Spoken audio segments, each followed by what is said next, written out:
আসসালামু আলাইকুম, 4 নম্বর পার্টে স্বাগতম। তো এই যে দেখছেন এই মেশিনের ভিডিওটা কিন্তু এর আগে দেওয়া হয়েছে 3টা পার্ট, এটা 4 নম্বর পার্ট। তো এইখানটায় যেটা করবো আমরা এবার প্লাঞ্জার বডিটা এই জায়গাটায় ফিটিং দিয়ে দেবো। তো এই জায়গাটায় প্লাঞ্জার বডি ফিটিং দিতে গেলে যেহেতু সাইড কভারটা খোলা আছে, এই গভর্নর লিভারের সাথে প্লাঞ্জার বডিটা খুব দেখে শুনে ধীরে সুস্থে ফিটিং দিয়ে দিতে হবে। আর এইখানটায় আপনার 3টা নাট আছে, নাট 3টা লাগিয়ে খুব সুন্দরভাবে জিনিসটা টাইট দিয়ে দিতে হবে। তো নাট 3টা লাগিয়ে আমরা এখানে 14 নম্বর এল দিয়ে নাটটা টাইট দিয়ে দেবো। তো এখানে প্লাঞ্জার বডি নাট টাইট দেওয়া কমপ্লিট। আর এই গভর্নর লিভারটা খুব সুন্দরভাবে ফ্রিভাবে খেলছে কিনা অবশ্যই দেখা লাগবে। এই গভর্নর লিভার যদি ঠিক মতন আপনার ফ্রিভাবে না খেলে মেশিন কিন্তু আপ ডাউন করবে এবং স্টার্টে প্রচণ্ড জ্বালাবে, মেশিনের সাউন্ড ঠিক মতন আসবে না আর পাওয়ারটা অ্যাডজাস্ট থাকবে না। তো এই দিকটা কমপ্লিট হয়ে গেছে। আর এইখানটায় দেখছেন সাইড কভার আর এইগুলো গ্যাস কিট, সাইড কভারের এটা আপনার। তো এই ইঞ্জিনটা যখন পুরোটাই খুলবেন তখন অবশ্যই গ্যাস কিটগুলো চেঞ্জ করে দেওয়ার চেষ্টা করবেন যদি ভালো না থাকে, আর অরিজিনাল থাকলে তো কোনো কথাই নাই। আর এইখানে আপনার 10 নম্বর নাট লাগে 7টা, আমরা 10 নম্বর নাট লাগিয়ে খুব সুন্দরভাবে দেখে শুনে টাইট দিয়ে দেবো, তাহলে সমস্যাটা আসবে না। তো এই জায়গাটায় নাট টাইট দেওয়া কমপ্লিট। আর এটাই আপনার পাওয়ার স্প্রিং, আর এটাই পাওয়ার স্প্রিং। আর এইটা আপনার হয়েছে এইখানটায় আছে পাওয়ারের লিভার, এইখানটায় পাওয়ার কম বেশি হয়। তো আমরা এই জিনিসটা ফিটিং দিয়ে দেবো এইখানটায়, তাহলে এদিকটা ক্লিয়ার হয়ে যাবে, সমস্যাটা এরকম আসবে না এই জায়গাটায়।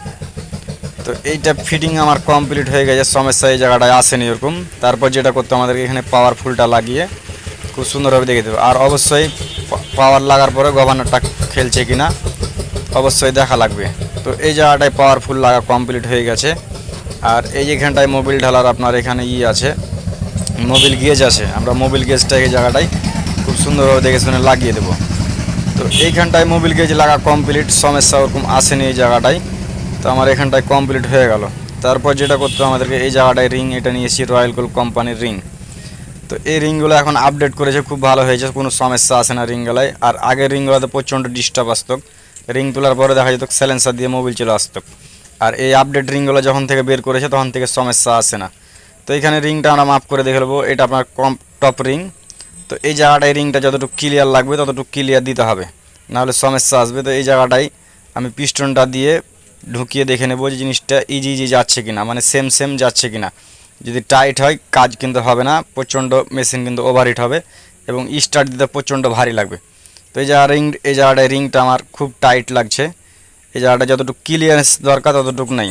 তো আমরা এই জায়গাটায় ক্লিয়ারেন্স করতে গেলে যেটা করতে হবে, এখানে রেয়ার দিয়ে খুব সুন্দরভাবে দেখে শুনে চারিদিক সমানভাবে কিন্তু মারা লাগবে জিনিসটা। এই জায়গাটায় আপনার এক চুল বরাবর ক্লিয়ার রাখলে হবে, কিংবা এক হ্যাকশো বিলেট না, ছোটো যেগুলো দাড়ি কাটা বিলেট এ বরাবর ক্লিয়ার রাখলেই হবে। আর এই জায়গাটায় রিং যদি সেম সেম দিয়ে দেন তাহলে কিন্তু সমস্যা চলে আসে, অনেক সময় দেখা যায়। তো এই যে খুব সুন্দরভাবে ফ্রি হবে গেল, কোনো সমস্যা আসেনি এখানটাতে, আর সমস্যাও হবে না। তো যাক, তারপর যেটা আছে আমাদের এখানে দুটো কম্প্রেশন রিং আছে, কম্প্রেশন রিং দুটো আমরা ফিটিং করে দেখে নেব। তো এইটা প্রথমে কম্প্রেশন রিং দিলাম। তো এই জায়গাটায় কম্প্রেশন রিং খুব সুন্দর মাপ আছে, বোঝা গেছে, সমস্যা ওরকম আসবে না, খুব সুন্দরভাবে ফ্রি হবে, ফিটিং হয়ে গেছে। যেটা অ্যাকচুয়ালি মাপ লাগে সেটাই আছে আপনার এখানে। আর এটা হচ্ছে আর একটা কম্প্রেশন রিং, এই জায়গাটায় আমরা এটাও মাপ করে নেব, তাহলে হয়ে যাবে। দেখি কতদূর কী হয় এই জায়গাটায়। তো এই জায়গাটার রিং ওটাও খুব সুন্দরভাবে ফ্রি আছে, কোনো সমস্যাটা এরকম আসেনি এই জায়গাটায়, এগুলো রেয়ার দিয়ে মারা লাগবে না। আর এইটা হচ্ছে আপনার মোবিল রিং, এই মোবিল রিংটা কত সময় আপনার হাই বেশি থাকে। তো এটার পরিস্থিতিটা দেখি কি হচ্ছে। তো না, এই জায়গাটায় দেখছি যতটুকু ক্লিয়ারেন্স দরকার ততটুকুই আমার আছে, সমস্যা ওরকম আসবে না। তো খুব সুন্দরভাবে ফ্রি আছে, সমস্যা নেই। রিং কিন্তু টাইট থাকলে কিন্তু প্রচণ্ড সমস্যা চলে আসে। তো এদিকটায় রিং আমার মিলানো কমপ্লিট, এবারে আমরা রিংটা এবার পিস্টনে ফিটিং দেবো। তো এইটা পিস্টন আর ভিতরকার গ্রুপগুলো খুব ভালোভাবে দেখে শুনে আমরা সাফ করে নিয়েছি, সমস্যা আসেনি। তো এটা বলে কেউ হেল্পার রিং, কেউ বলে স্প্রিং। তো আমরা মোবিল রিংয়ের এই জায়গাটায় স্প্রিংটাকে পরিয়ে দেবো, দিয়ে তার বিপরীত মুখটা দিয়ে দেবো। আর এইটা হচ্ছে আপনার কম্প্রেসার ওই মোবিল রিং, এই রিংটা খুব লুজ, যখন তুলবেন তখন একটু দেখে শুনে ধীরে সুস্থে তুলবেন, নাহলে কিন্তু ভেঙে যাবে, আর ভেঙে গেলে সমস্যায় পড়বেন। তো এই জায়গাটায় রিং তোলার পরে যেটা করতে হবে আমাদেরকে, রিংটা কিন্তু ফ্রি আছে কিন্তু ঘুরিয়ে দেখে নিতে হবে। তো খুব সুন্দরভাবে ফ্রি আছে, সমস্যা নেই। আর এই জায়গাটায় এখন দুটা কম্প্রেশন রিং আছে, এল কাট এগুলা রিং। এই কম্প্রেশন রিং দুটো আমরা এই জায়গাটায় ফিটিং দিয়ে দেবো আস্তে আস্তে দেখে শুনে, খুব হাঁকা বাঁকা করা যাবে না এটাই, আর খুব হুঁচুর পুচুর করা যাবে না, কেননা একটা রিং ভেঙে গেলে গোটায় সেট সহ আবার রিং কিনতে হয়, তখন প্রচণ্ড সমস্যা চলে আসবে। আর এটা হচ্ছে 2 নম্বর কম্প্রেশন রিং। তো আমরা এই জায়গাটায় এই রিংটাও ফিটিং দিয়ে দিই। আর এইটা হচ্ছে আপনার টপ রিং, এই টপ রিংটাও ফিটিং দিয়ে দিই। আর এগুলাতে যে একটা নাম্বার থাকে আপনার, শুধু কোম্পানির লোগো, এটা নাম্বার ভিতর বাহির উল্টা পাল্টা থাকলে কোনো সমস্যা নেই। আর অবশ্যই যখন রিংগুলা তুলবেন তখন দেখবেন সাইডে কোনো কলার আছে কিনা, সাইডে কলার থাকলে সব সময় ভিতর দিকে দিবেন, আর কলার না থাকলে যে কোনো এক সাইডে দিলে হবে, কোনো সমস্যা আসবে না। আর এই মেশিনটার কেরাং আছে এসটিডি, এখানে বিগিনটা আমরা ফিটিং করে নেব, তাহলে এদিকটা ক্লিয়ার হয়ে যাবে। তো এই জায়গাটায় বিগিন আমার ফিটিং। তারপর যেটা করতে হবে আমাদেরকে, বিগিনের পাল্লা আছে এখানে আর একটা কানেক্টিংয়ের, যেটা এই পাল্লাতে আমরা বিগিনটা ফিটিং করে নেব, তাহলে সমস্যাটা ওরকম আসবে না। এই জায়গাটায় খুব সুন্দরভাবে কাজটা হয়ে যাবে। তো এই জায়গাটায় বিগিন ফিটিং করা আমার কমপ্লিট হয়ে গেল, সমস্যাটা ওরকম আসেনি। তো এই জায়গাটা এবারকার আমরা রিংটা মিলাবো, তার আগে অবশ্যই এই জায়গাটায় কিন্তু মোবিল ব্যবহার করতে হবে। মোবিল দিলে একটাই কী হয়, আপনার ইজি রিংটা যায়, লাইনার পিস্টনে কিন্তু ঘষাটা খায় না, খুব সুন্দরভাবে মেশিনটা ফ্রি থাকে, সমস্যাটা ওরকম আসে না। অবশ্যই বিগিনও দিবেন মোবিল, তাহলে ফ্রিভাবে ক্যারাংটা ঘুরবে। তো এইখানটায় দিলাম মোবিল রিং, তারপর বিপরীত এইখানটায় দেবো আপনার কম্প্রেশন রিং, দুটা কম্প্রেশন রিং দুই কোনায়, এই যে হয়ে গেল। আর টপ রিংটা আপনার দু কোনায়। তো এই জায়গাটায় যখন রিং দিবেন অবশ্যই লাইনারে মোবিল ব্যবহার করবেন। আর চারটা রিং চারটা হেডের চার কোনায় যেন ছড়িয়ে থাকে, তাহলে সমস্যা আসবে না। আর এইখানটায় টপ লেভেলের নাম্বার আছে, কানেক্টিংয়ের টপ লেভেলের নাম্বার সবসময় ওপর দিকে। আর বাইরে দেখুন পান পাতা ছুঁচলে যে একদিকটা, এদিকটা সবসময় ওপর দিকে। পিস্টন উল্টাভাবে লাগিয়ে দিলে সমস্যা ওরকম আসে না, কিন্তু আপনার সমস্যা চলে আসবে, স্টার্টে প্রচণ্ড ডিস্টার্ব দিবে, আর ভাল্বে যে বাড়ি খাবে। কেননা বড় দিককার ভাল্বটা আপনার, ডাইন দিকের ভাল্বটা আপনার হাওয়া টানে, আর ছোটোটাতে আপনার হাওয়া ছাড়ে, উল্টাপাল্টা হলে সমস্যা করে। তো এই জায়গাটায় রিংটা আমি ফিটিং দিয়ে দিই। তো রিং ফিটিং দিয়ে দিয়েছি, সমস্যা ওরকম আসেনি। তো এবার আমরা কানেক্টনের ভিতরে ফিটিং দিয়ে কানেক্টনের পাল্লাটা আমরা লাগিয়ে দেবো। তো অবশ্যই যখন কানেক্টনের পাল্লা লাগাবেন তখন অবশ্যই দেখবেন টপ লেভেলের নাম্বারটা কোন দিকে আছে, কানেক্টনের নাম্বার সব সময় উপর দিকে দিবেন, তাহলে সমস্যা ওরকম আসবে না। তো এই জায়গাটায় বিগিন দেখছি আমার পড়ে গেছে নিচে, যার কারণে সমস্যাটা এসছে। আর এই কারণে আমি ধরেন কি যে বিগিন আপনার সব সময় দেখা যায় কি, আমি বিগিন কিন্তু কানেক্টিংয়ে তুলি না, বাইর দিয়ে ফিটিং করে দিই। দেখবেন অনেক ভিডিওতে কিন্তু বাইর দিয়ে ফিটিং করে দেওয়া আছে। তো আমার এই জায়গাটায় বিগিনটা এবার ফিটিং দিয়ে দিয়েছি, এখানে পাল্লাটা এবার ফিটিং দেবো। তো অবশ্যই পাল্লার নাম্বারটা ওপর দিকে। আর এই জায়গাটায় দুটা 14 নাম্বার কানেক্টিংয়ের নাট আছে, এই নাট দুটা খুব সুন্দরভাবে ধীরে সুস্থে কিন্তু টাইট দিতে হবে। এই কানেক্টরের নাট আপনার হুঁচুর পুরুট করে টাইট দিলে হয় কি, দেখা যায় অনেক সময় ঝোঁক মেরে টাইট দেয়, তখন কানেক্টরের নাট কিন্তু ভেঙে যায়। তো ওই কাজ করা যাবে না, খুব ধীরে সুস্থে টাইট দিতে হবে। তো এই জায়গায় কানেক্টরের নাট আমার টাইট দেওয়া কমপ্লিট। তারপর যেটা করবো, আমরা ফাইল জায়গাটা হালকা করে ঘুরিয়ে দেখে নেব যে পিস্টনটা ফ্রি আছে কিনা। তো পিস্টনটা খুব সুন্দরভাবে ফ্রি আছে। আর এইখানটায় এবারকার আমাকে টপ লেভেলের নাম্বারটা দেখতে হবে, যে পিস্টনটা যে পজিশান দরকার সে পজিশান আসছে কিনা। যদি বড় হয়ে যায় তাহলে আপনার ভালভে সরাসরি পিস্টনে হেডের সাথে বাড়ি খাবে।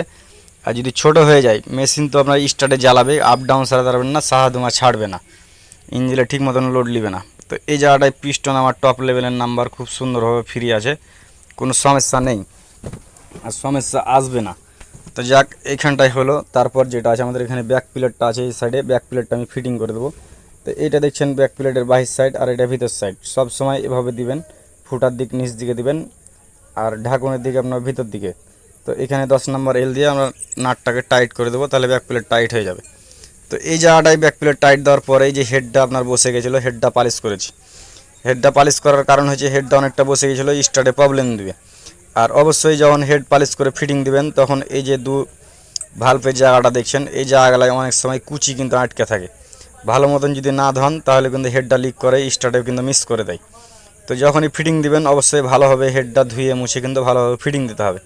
কেননা হেড একবার ফিটিং দিয়ে দিলেন আপনি, স্টার্ট হয়ে গেল সাথে সাথে, দেখা যায় কি পরবর্তীতে আবার কিন্তু লিক করে দেয়, তখন প্রচণ্ড সমস্যা আসে, স্টার্টে প্রচণ্ড জ্বালায়। তো আমরা যখন হেডটা যখন ফিটিং দেবো অবশ্যই ভালোভাবে তেল দিয়ে ভালোভাবে ধুয়ে, যে গাইডের জায়গাগুলো আছে সে জায়গাগুলোয় কুচি কিন্তু আটকে থাকে, তো এই জায়গাগুলো অবশ্যই ভালোভাবে দেখে শুনে আমাদেরকে সাফ করে কিন্তু লাগাতে হবে। কেননা একটাতে ভালভে আপনার হাওয়া টানবে আর একটাতে হাওয়া ছাড়বে। যদি আপনার হেডের ভালভে যদি কুচি চলে যায় তখন দেখা যায় কি হেডটা কিন্তু লিক করে দেয়। অনেক ভাই বলেন যে হেড পালিশ করার পর ভাই স্টার্টে জ্বালাই, তো স্টার্টে অ্যাকচুয়ালি জ্বালাই হেডের কারণে জ্বালাই, আরও কিছু কিছু কারণে জ্বালাই। অবশ্যই এই ভিডিওগুলো দেওয়া আছে, ভিডিওগুলো পাবেন, সমস্যা আসবে না এরকম। তো এইখানে আমার ভালভটা কমপ্লিট। আর এইভাবে বাড়ি দেওয়ার কারণ হচ্ছে যদি হালকা একটু লিক থেকে যায়, ভালভে বাড়ি দিলে কিন্তু লিকটা সেরে যায়। আর এইটা দেখছেন রয়্যাল গোল্ডের 60 কেজির হেড গ্যাসকিট। তো আমরা এই হেড গ্যাসকিটটা ফিটিং দিয়ে দেবো এই জায়গাটায়, তারপরে আমরা হেডটা ফিটিং দেবো। আর এই হেড গ্যাসকিটের কিন্তু একটু উল্টা পাল্টা আছে, একটু দেখে শুনে লাগাতে হয়। তো আপনার চিকন গলার ভিতরে আর মোটা গলা সবসময় বাইরে দিবেন, সমস্যা ওরকম আসবে না। তো এই জায়গাটায় আমার হেড গ্যাসকিট ফিটিং দেওয়া কমপ্লিট। আর এইবার এখানটায় হেডটাকে খুব ভালোভাবে দেখে শুনে মুছে পরিষ্কার করে ফিটিং দিয়ে দেবো। তো এই জায়গাটায় আমার হেড ফিটিং দেওয়া কমপ্লিট, সমস্যাটা ওরকম আসেনি।